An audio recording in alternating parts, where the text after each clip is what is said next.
আসসালামু আলাইকুম। আশা করি যে যেখানে আছেন সবাই অনেক ভালো আছেন। আলহামদুলিল্লাহ আমরাও অনেক ভালো আছি। ফেসবুক ফিরে পাওয়ার আনন্দে আর কি ভাবলাম একটু ছোটোখাটো করে আয়োজন করি। ফেসবুক বন্ধ হওয়ার সাথে সাথেই মনে হচ্ছিল যেন আমার হৃৎপিণ্ডটাই বন্ধ হয়ে গেছে আর কি। আর ফেসবুক যখন ফিরে পেয়েছি তখন মনে হলো আবার হৃৎপিণ্ডটা চালু হয়ে গেছে, মানে শ্বাস প্রশ্বাস চালু হয়ে গেছে আর কি। আমার মতো এরকম কার কার মনে হয়েছে অবশ্যই কমেন্ট করে জানাবেন। আর ফেসবুক ফিরে পাওয়ার আনন্দে আজকে চিকেন বারবিকিউ বানাতে চলে আসছে, আর সাথে লুচি। আর চিকেন বারবিকিউটা কিন্তু আমি আজকে রাঁধুনি যে বারবিকিউ মশলা থাকে সেটা দিয়ে বানাবো। এটাতে বানালে কিন্তু খেতে খুবই মজা লাগে। আমি আগে একবার বানিয়েছিলাম, তখন কিন্তু এই রাঁধুনি বারবিকিউ মশলা দিয়ে বানাইনি, তখন কিন্তু ভালো লাগেনি বেশি একটা। তবে আমি বাপের বাড়িতে গিয়ে আমার বোন বানিয়ে খাইয়েছিল, তখন এতটাই মজা পেয়েছি যে বাসায় এসে রাঁধুনি বারবিকিউ মশলা দিয়ে বারবিকিউ বানানো শুরু করে দিয়েছি।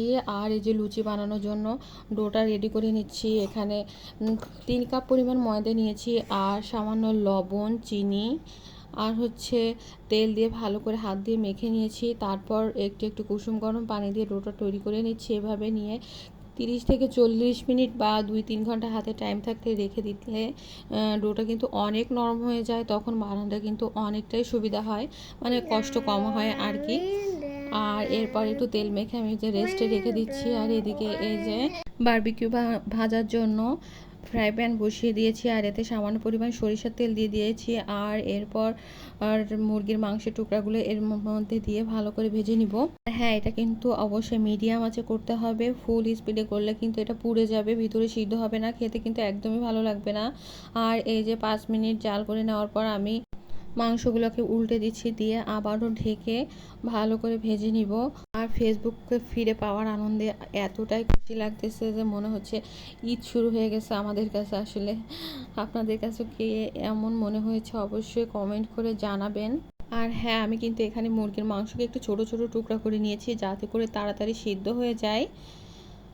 আর এখানে কিন্তু রাঁধুনি মিক্স মশলাটাই ইউজ করেছি, আর তাছাড়া হচ্ছে লবণ, ঝালের গুঁড়া, সামান্য আদা বাটা, রসুন বাটা, এগুলাই এক্সট্রা ইউজ করেছি। আর বেশি কিন্তু এর মধ্যে আমি আর কিছুই দেইনি। আর লেবুর রস দিয়েছিলাম। আর এই বারবিকিউটা কিন্তু প্রায় ভাজা হয়ে গেছে, আবারও একটু উল্টে পাল্টে আমি কিছুক্ষণ ভেজে নিচ্ছি। এরপর এগুলাকে উঠিয়ে নিচ্ছি। আর বানাচ্ছিলাম বারবিকিউ, ভাজতেছিলাম আর বলতেছিলাম হাজব্যান্ডকে এতগুলা খাবে কে, মানে এই অর্ধেকটা ভেজেছি, পরে আরও অর্ধেক ওরকম ভেজে নিয়েছি। আর পরে যে এই যে মশলার যে মিশ্রণটা ছিল সেটাও কিন্তু আমি একটু পানি দিয়ে এই যে কড়াইয়ের মধ্যে ভালো করে ভেজে নিচ্ছি।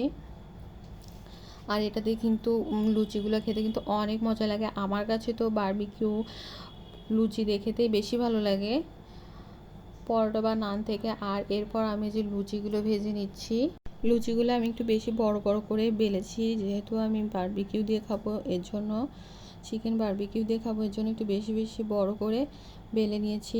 আর এরপর আস্তে আস্তে সবগুলা লুচি আমি ভেজে নিচ্ছি একের পর এক। আর এটাকে একটু মিডিয়াম আঁচে ভাজছি, একটু হালকা কুড়মুড়ে হলে বেশি মজা লাগে আমার কাছে, মানে যে যেমন খেতে পছন্দ করে আর কি। আর এরপর আমার লুচিগুলো কিন্তু সবগুলাই ভাজা শেষ। আর খেতে কিন্তু অনেক মজা হয়েছিল। যাই হোক, সব ভালো থাকুন, সুস্থ থাকুন, আল্লাহ হাফেজ।